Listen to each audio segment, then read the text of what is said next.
Şarkıcı Marilyn, Catelyn Stark'ın nehir topraklarından vadiye kadar uzanan macerasında yanında yer almış ve Avery'de kalarak Lysa Arryn'in gözdesi haline gelmiştir. Görünürde onun lütfuna sığınarak sadık şarkıcısı olarak sanatını icra ederken bir sürü düşman kazandı ki hiçbirini umursamadı. Tabii bu kazandığı düşmanlar serçe parmağın onun üstüne Lysa'yı öldürme suçunu attığında 2 kere bile düşünmeden nehir toprakları Azam Lordu'nun ve Sansa'nın sözüne inandığında pişman olduğu bir şeydi bu. Neticede günün sonunda öldü ama kabul edelim ki biz onun idamını hiç görmedik. Peki gerçekte öldü mü? Marilyn serçe parmağın casusu muydu? Suçu üstlenmesi ve sessiz kalması karşılığında ona gizlice merhamet edip hayatta tutacağını mı vaat etti? Bu hafta bu meseleyi masaya yatırıyoruz. Kuram 9 sene önce Reddit'ten Holloway Division'a ait.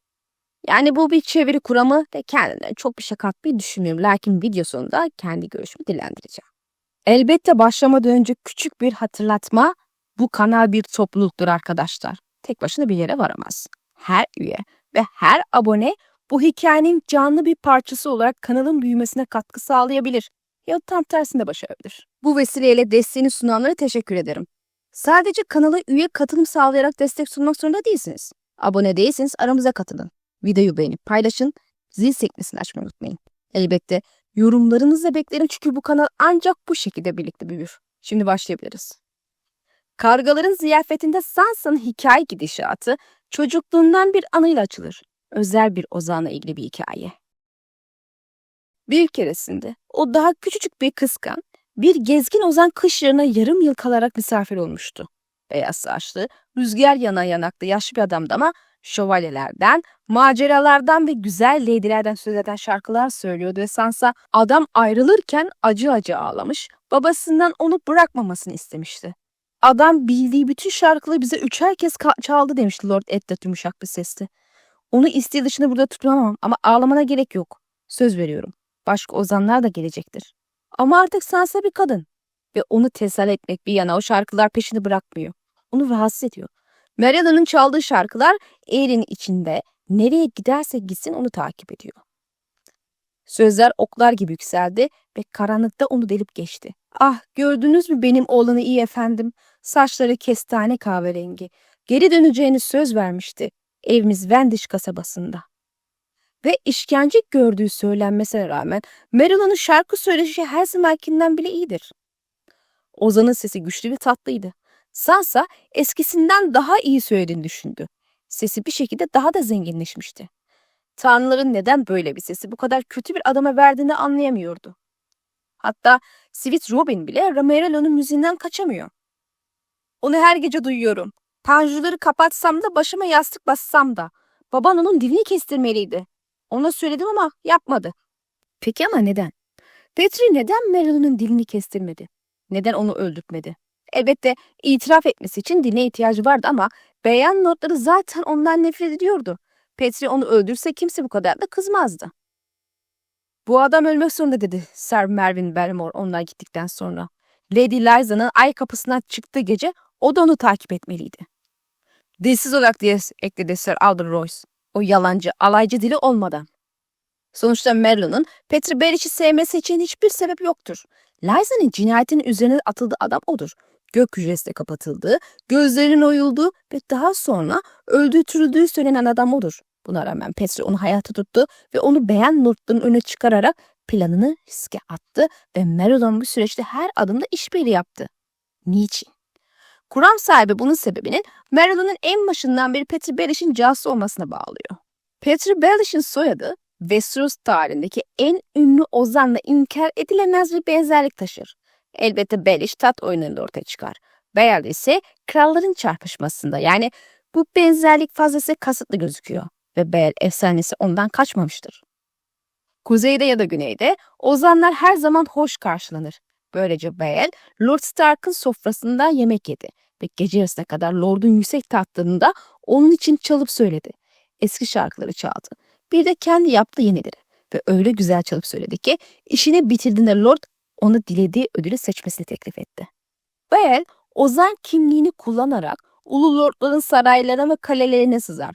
Ozanlar nereye gitseler hoş karşılanırlar. Elbette Ozan kimliğinin altına Bale bir hiledir, bir oyunbazdır. Ve Patrick Baelish de bu numaraya gayet aşinadır. Kitaplarda Marjorie ile Joffrey arasındaki evliliği nasıl ayarladığından söz ederken bunu öğreniriz. Ayrıca Sir Larys'in beyaz pelini kuşanması fikrini de ben ektim ama doğrudan ben öğrenemedim. Bu çok kaba olurdu. Benim adamlarım Sir Preston Greenfield'in nasıl öldürüldüğünü ve Lady Lolis'in kalabalık tarafından nasıl tecavüze uğradığını dair korkunç hikaye anlattı. Ve Lord Tyrell'in Ozan ordusuna Graham Redwed'in Aynalı Kalkan Sir Wayne ve Ejderha Şövalyesi Prensi Aemon'un şarkılarını söylemeleri için birkaç gümüş sıkıştırdılar. Doğru ellerde bir arp kılıç kadar tehlikeli olabilir. Serçe parmak kendi fikirlerini insanların kafasına ekmek için ozanları kullanır. Belli şarkıları ve balatları sürekli tekrar ederek bir ozan dinleyicilerin zihninde belirli çağrışımlar yaratabilir. Minister Ser Loras'ın kral muhafızına katılmasının evlilik sözleşmesinin bir parçası olmasının kendi fikri olduğunu gerçekten sanıyor. Bu şeytani taktiğe Syncception diyelim. Ve Meryl'in tam olarak bunu yaptığını hem de birden çok kez ve tamamen Patty'nin çıkarı olacak biçimde hareket ettiğini gözler önüne seren argümanlarımıza geçelim. Şimdi Meryl'in hikaye içindeki eylemlerine tek tek bakalım ve bunların Meryl'in Patrick Baelish'in casusu veya işte gizli casus olarak nasıl işaret ettiğini görelim. Çok ama çok tehlikeli bir arpa elinde tutan doğru eller olduğunu. En baştan başlayacağız. Kavşak Yollar Hanı'nda taht oyununa geri dönerek. Sir Radic mutfak yakınındaki sırada onlar için boş bir yer buldu. Masanın karşı tarafında yakışıklı bir delikanlı bir tahta arpın tellerini yokluyordu. "Yedi nimet üzerinize olsun iyi insanlar," dedi otururken. Meryl'in kimliklerini gizli tutmaya çalışan ve fark edilmek istemeyen Sir Radic ile Catelyn'in varlığına anında dikkat çeker. Elbette onlar kış yarından kralın şehrine gidip geri dönmektedir. Yani serçe parmağın emriyle bir atlıyı önden göndermek, Catelyn en sevdiği handa onları bekletmek hiç de zor değildir. Bu Arsaç erinden biliyoruz ki bir kişi iki kişiden daha hızlı gider. Şimdi Catelyn ve Meryl'e dönelim. "Ve siz de Ozan," diye karşılık verdi Catelyn. Sir Roderick şimdiki ses tonuyla ekmek, et ve bira istedi. Ozan 18 yaşlarında bir delikanlıydı. Onları cesurca çözdü ve nereye gittiklerini, nereden geldiklerini, ne haber getirdiklerini sordu. Meryl'in hemen Cate ve Roderick'i sorgulamaya başlar. Kralın şehrine gittiğini söyler ama bu yolculuğu asla tamamlamaz. Kralın şehrinde son bulunduğu zamanı hatırlar. Elin turnuvası demek kesesi dolu zengin lordlar demek. Son geldiğimde taşıyabileceğimden fazla gümüşle ayrıldım. Ya da ayrılırdım. Eğer hepsini kral katilinin günün galibi olacağına bahsede yatırıp kaybetmeseydim.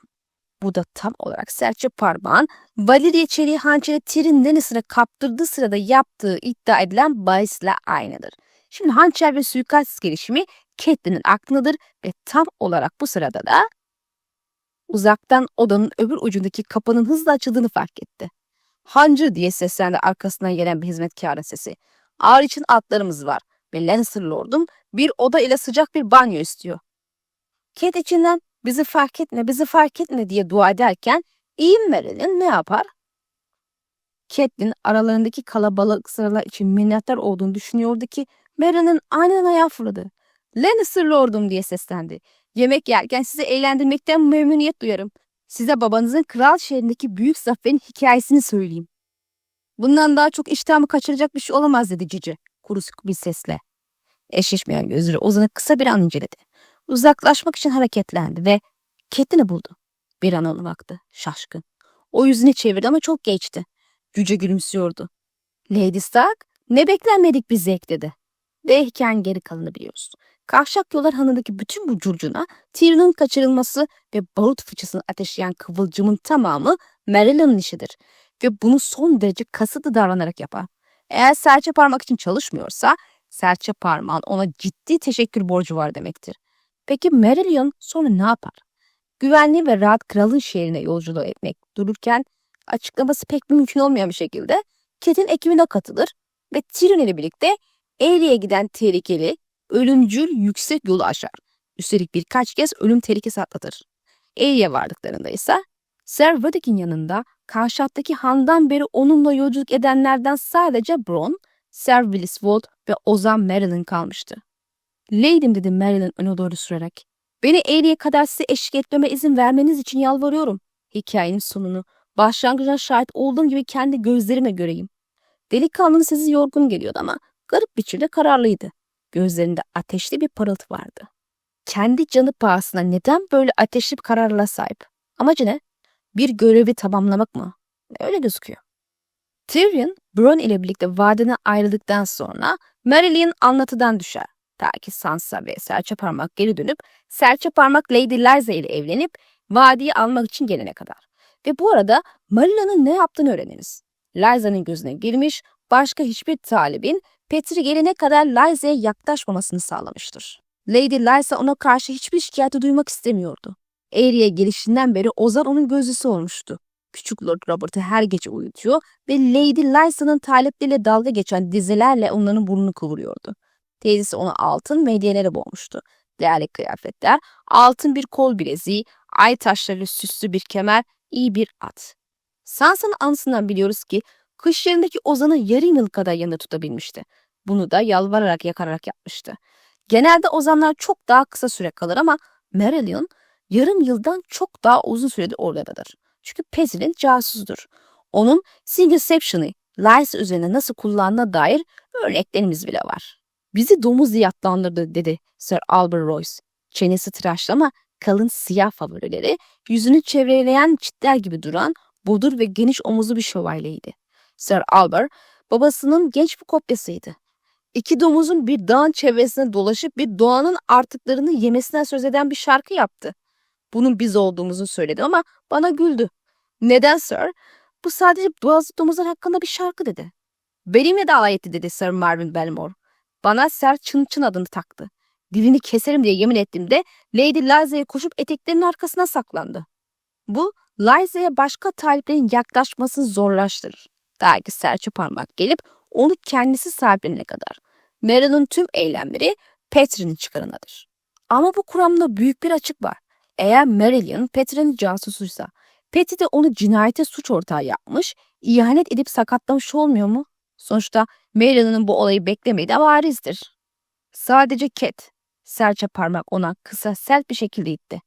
Lysa geriye doğru sendeledi. Ayakları ıslak mermerde kaydı. Sonra bir anda yok oldu. Hiç bağırmadı. Uzun bir süre boyunca rüzgardan başka hiçbir ses duyulmadı. Meryl'in nefesi kesildi. Sen, hadi koş, muhafızlarımı içeri al. Çabuk şimdi, kaybedecek zaman yok. Bu Ozan Lady karımı öldürdü. Ve bu Meryl'in son görüşümüz. Sadece bir kez daha görene kadar. Beyan Lord'un öne çıkarıldığında Meryl'in kırılmış bir mahkumun tam tersidir. Meryl'in ise neredeyse zarif görünüyordu. Birileri onu yıkamış, gök mavisi pantolon ile bol, kolları kabalık, belinde Lady Lysa'dan hediye olan gümüşlü bir kuşakla sarılmış beyaz bir tunik giydirmişti. Beyaz ipek eldivenler ellerini örtüyordu. Beyaz ipekten sargı ise lordları gözlerinden mahrum bırakıyordu. Sansa, Patsy ile daha önce Meryl'ini beyan lordlara göstermenin ne kadar aptalca olacağı hakkında konuşmuştu. Patty'nin suçladığı, hapsettiği, işkence ettirdiği bir adam neden onların yalanını desteklesin ki? O, Lord Leicester'ın Meryl'ini görmesine izin vermeyeceksiniz değil mi? Dehşeti yüzüne vurmuş olmalıydı ki Patty tüy kalemini bırakmıştı. Ve Patty'nin cevabı tüm mantığa meydan okuyor. Tam tersine ısrar edeceğim. Yanına oturması için onu işaret etti. Meryl'inle bir anlaşmaya vardık. Lordum, eğer Meryl'in gerçeği söylerse, yani yalan söylerse mi? Yalan? Evet, eğer yalan söylerse, hikaye Meryl'inkiyle karşıysa ve Lord Leicester gözlerime bakıp ne kadar korktuğumu görürse, Patty'nin çok gerçek bir olasılık olan bu ihtimale verdiği cevap ise şu oluyor. Bir parça korku yerinde olacaktır aleyhine. Korkunç bir şeye tanık oldun. Nestor duygulanacaktır. Petri sanki ilk kez görüyormuş gibi gözlerini inceledi. Annenin gözleri sende. Dürüst gözler, masum gözler, güneşli bir deniz kadar mavi. Biraz daha büyüdüğünde birçok erkek o gözlerde boğulacak. Tabii Sansa ne diyeceğini bilemez. Petri problemi ciddiye almak yerine böyle tuhaf bir cevap verir. Çünkü o ihtimal onun açısından gerçek bir ihtimal değildir. Merylon onun müttefikidir. Çünkü aslında hiç zarar görmemiştir. Yani kuram sahibi böyle diyor. İşte şimdi Merylon'un itirafı. İyi lordlar, affınızı diliyorum. Lord Nestor kaşlarını çattı. Suçunu itiraf ediyorsun. Gözlerim olsaydı ağlardım. Geceleyin güçlü ve emin gelen Ozan'ın sesi şimdi çatlak ve kısık çıkıyordu. Onu öylesine sevdim ki kendisini başka birinin kollarında görmeye dayanamadım. Onunla aynı yatağı paylaştığını bilmeye dayanamadım. Tatlı Lady'me zarar vermek istememiştim, yemin ederim. Duygularımı ilan ederken kimse rahatsız etmesin diye kapıyı kilitledim ama Lady Lysa çok soğuktu. Lord Peter'in çocuğunu taşıdığını söyleyince bir delilik tuttu beni. Marian, Peter'in yalanını en küçük ayrıntısına kadar doğrular. Zaten kendini sevdirememiş. Nice kişi kızmış olduğu için ona inanmak kolaydı ve Marian'ın gerçekten zarar gördüğüne dair elimizde aslında hiçbir kanıt da yoktur. Marian'ın işkence belirtilerine bakalım. Görünüşe göre uzun zamandır sesini mahveden ya da mahvetmesi beklenen gök hücrelerine tutuluyordur. Ozan'ın sesi geceleri her zamanki gibi güçlü ve güvenliyken şimdi çatlak ve kısık çıkıyordu. Peki o halde Sweet Robin ile Aleyna onu geceleri nasıl duyabiliyor? Gök hücreleri akustiği harika yerler olarak bilinmez. Hücre soğuktu. Rüzgar gece gündüz çığlık çığlığa esiyordu. Peki sesi geceleri nasıl güçlü ve emin olabiliyor? Ya da güçlü ve tatlı? Sözde gözleri oyulmuş, parmakları kesilmiş, sesi çatlamış ve kısılmış bir haldeyken bile. Sansa eskisinden daha iyi söylediğini düşündü. Sesi bir şekilde daha da zenginleşmişti.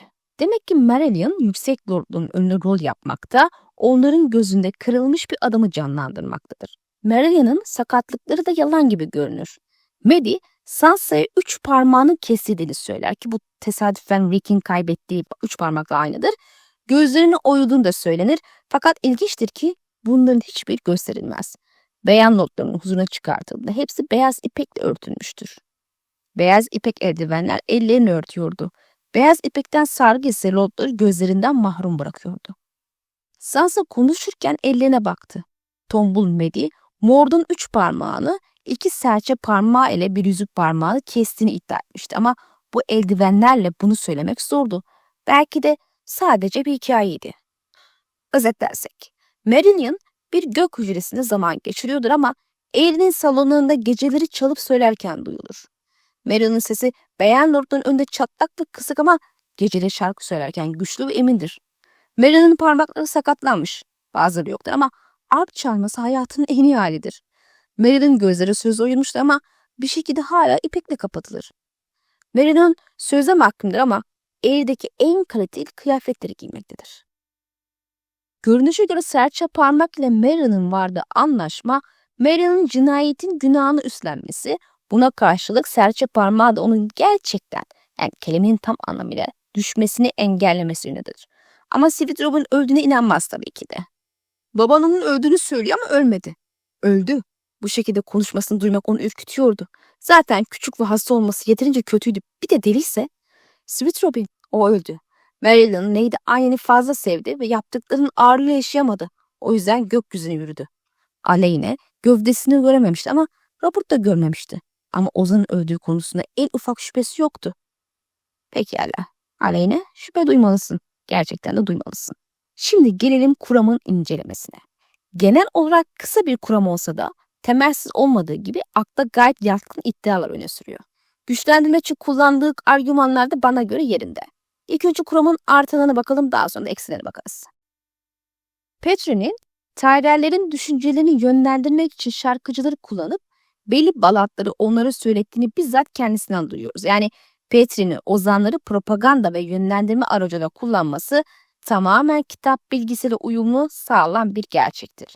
Bu, Petrie'nin bir şarkıcıyı casus olarak kullanması fikrini mantıksal olarak destekliyor. Şimdi Kavşak Yollar Hanı'nda Cat ve Roderick'in kimliklerini saklamaya çalıştığı bir anda Meryl'in yüksek sesle Tyrion'a seslenip onu eğlendirmek için şarkı teklif ediyor. Burada Tyrion'un bakışlarını kalabalık içindeki Catelyn'e çekiyor. Bu sahne gerçekten de Catelyn saklanmaya çalışırken Meryl'in onları sahneye çekmesiyle tetikleniyor. Sonuç Tyrion'un yakalanması ve savaşın fitilinin ateşlenmesi oluyor. Bu yüzden kuram şu noktada haklı. Eğer Meryl'in burada tamamen tesadüfi davranmıyorsa, Peter'in savaş çıkarmaya dönük planlarıyla garip biçimde hizalanan bir etki yaratıyor. Normal bir ozan için güvenli olan kral şehrine yolunu bırakıp dağ haydutlarının kol gezdiği ölümcül yüksek yoldan geçmek, üstelik Catelyn'in şahsen yanında kalmakta ısrar etmesi, bu gerçekten de fazla hevesli ve fazla riskli. Haliyle kuramın görevi tamamlamaya çalışan casus gibi davranıyor diye yorumlaması makul bir alternatif okumadır. Eyri de Lysa'nın gözdesi oluyor. Onu eğlendiriyor, Robert'ı uyutuyor, en önemlisi de Lysa'nın talipleriyle alay eden şarkılar yazıyor. Bu gerçekten de pratik etkisi itibariyle Lysa'yı başka birine kaptırmasını zorlaştırıyor. O'Brien de Elia'nın talipleriyle dalga geçip lakaplar taktığında kız kardeşin hak tavrı varsa bile evlenmesinden vazgeçmesine neden olmuştu. Neticede Marilyn da benzer şeyi yapıp Lysa'nın aklının başka bir tarafından çelinmesine engel oluyor gibi duruyor.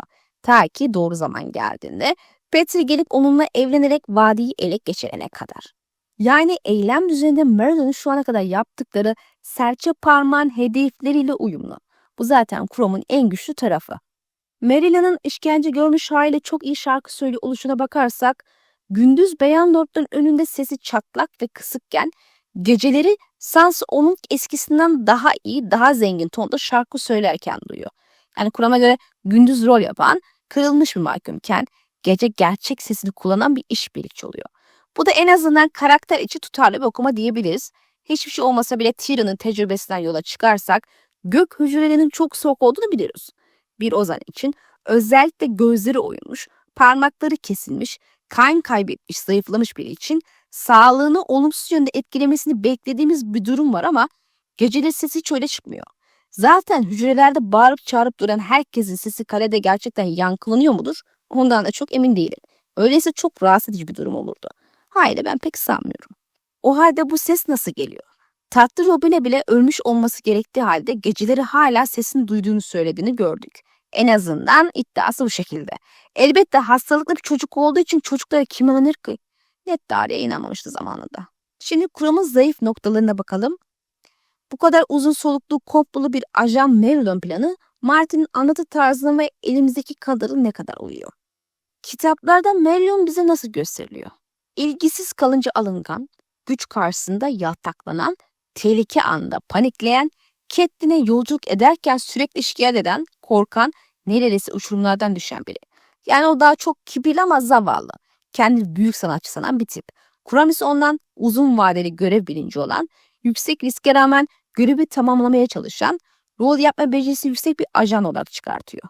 Bu tabii ki metinsel olarak imkansız değil ama karakter tonunda ciddi bir sıçrama gerekiyormuş gibi. Martin genelde ajan tipleri için biri Varys, Petri, Illyrio, Qyburn gibi uzun süreli tutarlı işaretler bırakıyor. Peki neden Petri yani Littlefinger Meryl'ün dilini kesmedi sorusu. Kuram diyor ki dili kesmemesi onu ajan olduğu için koruduğunun kanıtı. Şimdi resmi bilgiden bakınca başka bir açıklama daha var zaten. Petri'nin Lysa'nın ölümü için canlı bir günah keçisine ihtiyacı var. Eğer Meryl'in başta öldürülür veya dili kesilirse itiraf ettirip sahneye çıkaramaz. İtirafçı ozan tiyatrosu oynayamaz. Sorumluluğu ölmüş ve konuşmayan birini yıkmak iddiayı daha zayıf gösterir. Bu yüzden dilinin itiraf anına kadar yerinde kalması, Meryl'in yaşayıp sahnede kullanılması, Petri'nin planıyla gayet uyumlu. Casus olması falan gerek yok. Tabi teorik gök hücrelerinden şarkının her yere yayılmasını gerçekçi değil diye de işaretliyor. Ben de bunu desteklemiştim ama sesin rüzgarın da yardımıyla taş içinde yukarı ve yanlara rahatça taşınabilecek bir ortama sahip olması çok da imkansız değil. Neticede o zamanlar ses yaratımı diye bir şey de yok. Ayrıca bir ihtimal Martin amacı fiziksel bir tutarlılıktan ziyade gotik bir atmosfer de olabilir. Sansa ve Robert'ın uykusunda bile şarkıyla rahatsız edilmesi, özellikle Sansa için şarkının güvenli bir sığınaktan tedirgin edici, huzursuzluk verici bir anlatıma dönüşmesi ironik bir hale getiriyor. Yani bu tematik açıdan çok güçlü ama mutlaka sahte işkenceye işaret etmek zorunda değil. Şimdi Tatlı Robin'in Meryl'ün ölmedi demesi. Şimdi buradaki replik baban onu öldüğünü söylüyor ama ölmedi. Kur'an bunu Sweet Robin gerçeği görüyor diye okuyor ama Robert Arryn halüsinasyonlara, panik ataklara, mantıksız korkulara yatkın bir çocuk. Birçok konuda gerçeklik algısı zaten çok sisli. Sansa'nın düşündüğü gibi burada muhtemel okuma zaten hasta bir de delirdiyse. Yani Martin bu repliği daha çok Sansa'nın yeni kimliğiyle karşılaştığı belirsizlik ve endişeyi büyütmek için ve Robert'ın zihinsel durumuna dair bir işaret olarak da kullanıyor olabilir. Yani Meryl'in aslında yaşamının kanıtı olmak zorunda değil.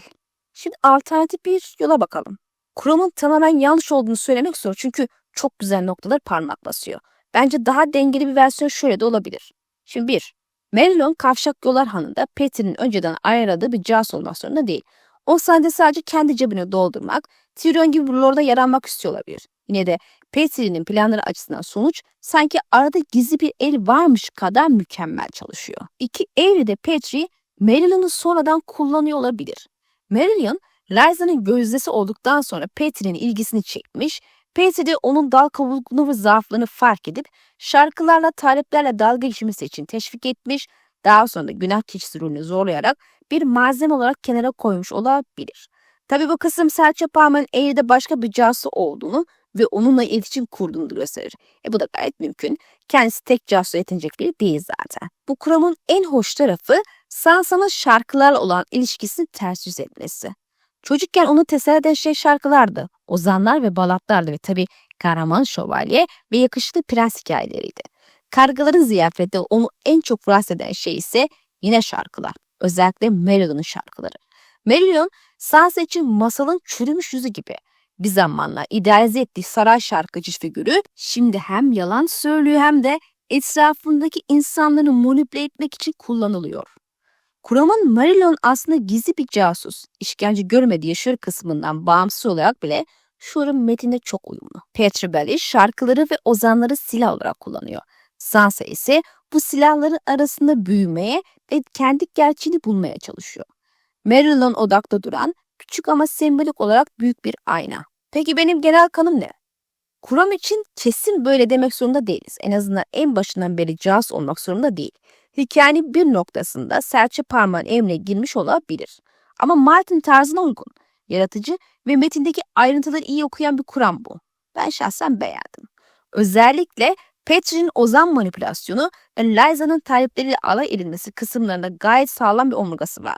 Bu yüzden bu kuram gayet olası diye düşünüyorum. Tabii kuram sahibi Marillion'un hayatta bırakıldığını iddia ediyor ama ben bu konuda öyle düşünmüyorum. Evet, gözleri oyulmamış, parmakları kesilmiş ve belki de gök hücrelerinde tutulmadan gayet iyi muamele görmüş olabilir.